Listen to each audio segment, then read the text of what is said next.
Shalom, selamat pagi jemaat dikasih Tuhan. Saya menyapa Bapak Ibu Saudara, apa kabar hari ini? Ya, saya berharap semua dalam kondisi sehat, dalam berkat pelindungan Tuhan ya. Amin. Ya, kita akan merenungkan firman Tuhan. Sebelumnya mari kita akan berdoa terlebih dahulu. Bapa di surga, terima kasih pagi ini Tuhan. Kami kembali datang ke hadirat-Mu. Kami merindukan firman-Mu ya Tuhan. Urapi kami, nyatakan kebenaran-Mu Tuhan. Biarlah firman-Mu Tuhan yang menerangi langkah hidup kami. Dan jadikan kami pelaku-pelaku firman Tuhan. Terima kasih dalam nama Tuhan Yesus. Kami berdoa dan bersyukur. Amin. Mari jemaat dikasih Tuhan, kita akan renungkan firman Tuhan. Saya ambilkan dari Mazmur 16 ayat yang ke-8 sampai yang ke-11. Saya akan bacakan. Aku senantiasa memandang kepada Tuhan karena Ia berdiri di sebelah kananku. Aku tidak goyah, sebab itu hatiku bersukacita dan jiwaku bersorak-sorak. Bahkan tubuhku akan diam dengan tentram, sebab Engkau tidak menyerahkan aku ke dunia orang mati dan tidak membiarkan orang kudus-Mu melihat kebinasaan. Engkau memberitahukan kepadaku jalan kehidupan. Di hadapan-Mu ada sukacita berlimpah-limpah. Di tangan kanan-Mu ada nikmat senantiasa. Kalau kita baca sekilas ayat ini, kita mendapati seakan-akan, wow, hidupnya enak sekali gitu ya, gak ada masalah. Sebetulnya tidak demikian loh saudara. Kalau kita perhatikan di ayat 8, aku senantiasa memandang kepada Tuhan karena Ia berdiri di sebelah kananku. Aku tidak goyah. Artinya apa? Ada sesuatu yang terjadi yang bisa menggoyahkan. Mungkin bisa keadaan, bisa lingkungan, atau apa saja. Tetapi karena kita orang-orang yang memandang Tuhan, dan kita percaya ada Tuhan yang menyertai, seperti dikatakan pemazmur, karena ia Tuhan berdiri di sebelah kananku. Mau keadaan goncang seperti apa? Selama aku senantiasa memandang kepada Tuhan, dan karena ia Tuhan berdiri di sebelah kananku, aku tidak goyah. Jadi bukan karena semua tenang, gak ada masalah. Ya aku gak goyah. Ya statementnya gak gitu. Kalau semua baik-baik saja sih, ya gak masalah. Tapi ini masalahnya ada sesuatu. Kenapa dikatakan aku tidak goyah? Pasti ada sesuatu sesungguhnya yang bisa menggoyahkan. Tetapi tetap kita tidak goyah karena memandang kepada Tuhan. Ya, terus dikatakan hatiku bersorak-sorai, bersukacita, aku bisa tubuhku pun akan diam dengan tentram, nggak ada kekhawatiran, nggak ada ketakutan, seakan-akan demikian.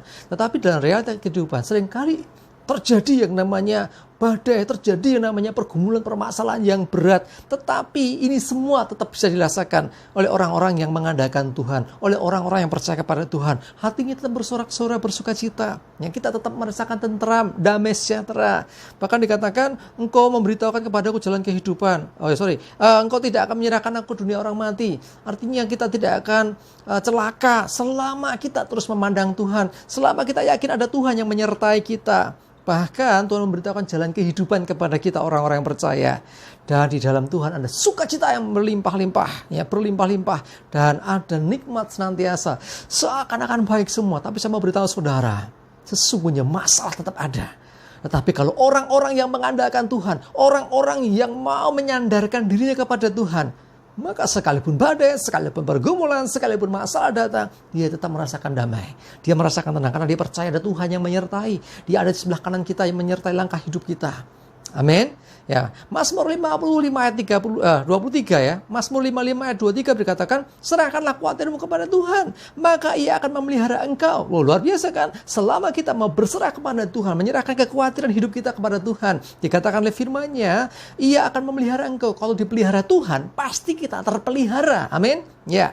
Tidak untuk selama-lamanya dibiarkannya orang benar itu goyah. Nah, lanjutannya ini perhatikan. Ini menandakan bahwa ada sesuatu yang menggoyahkan, yang bisa membuat orang goyah. Tetapi tidak untuk selama-lamanya orang benar dibiarkan goyah. Mungkin orang benar juga mengalami goyah. Siapa orang benar? Kita orang-orang yang dibenarkan. Bukan orang yang memang kita benar. Kita orang berdosa, tetapi dibenarkan. Sehingga disebut orang benar karena kita mau melakukan kebenaran. Orang-orang yang melakukan kebenaran, melakukan firman Tuhan juga akan ada goncangan, jangan salah. Tetapi tidak untuk selama-lamanya dibiarkan kita mengalami goncangan itu. Tidak untuk selama-lamanya kita goncang. Ya, kita pasti ditolongnya, Tuhan pasti menolongnya. Bahkan dalam 1 Petrus 5 ayat 10 dikatakan, dan Allah sumber segala kasih karunia yang telah memanggil kamu ke dalam Kristus kepada kemuliaannya yang kekal, akan melengkapi, meneguhkan, menguatkan, dan mengokohkan kamu sesudah kamu menderita seketika lamanya. Ada kata-kata menderita seketika lamanya. Ya, kadang-kadang Tuhan izinkan terjadi.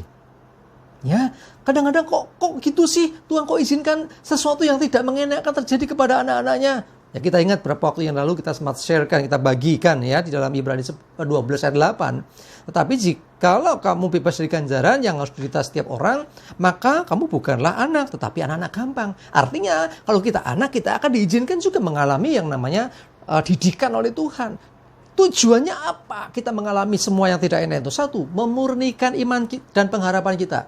Jangan sampai kita hanya percaya berharap kepada Tuhan saat diberkati. Bagaimana saat kita sedang kekurangan? Bagaimana saat kita sedang sakit? Bagaimana saat kita sedang punya pergumulan yang berat? Apakah kita juga masih memandang kepada Tuhan dan mengandalkan Tuhan?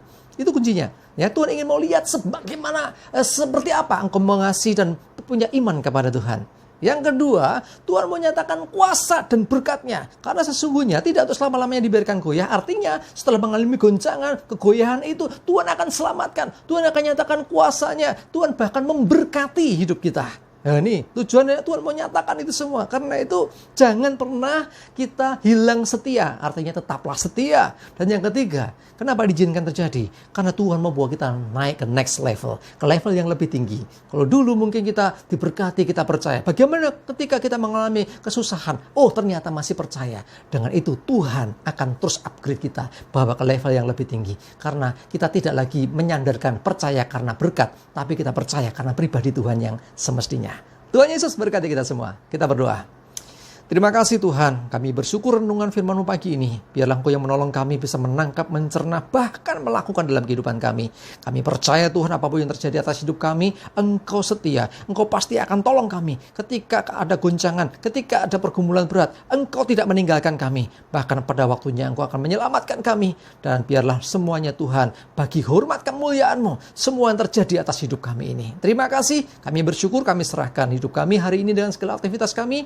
Pekerjaan, pelayanan, semua yang kami lakukan Tuhan sertai, aman selamat dalam lindungan Tuhan, jauh dari corona dan mara bahaya dan segala penyakit lainnya. Berkat-Mu menyertai kami, ada kemenangan, keberhasilan, dan keberuntungan. Terima kasih, dalam nama Tuhan Yesus kami bersyukur dan berdoa. Haleluya, amin.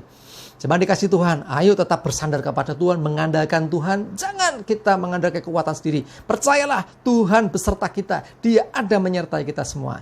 Tuhan Yesus berkati kita semua. Amin.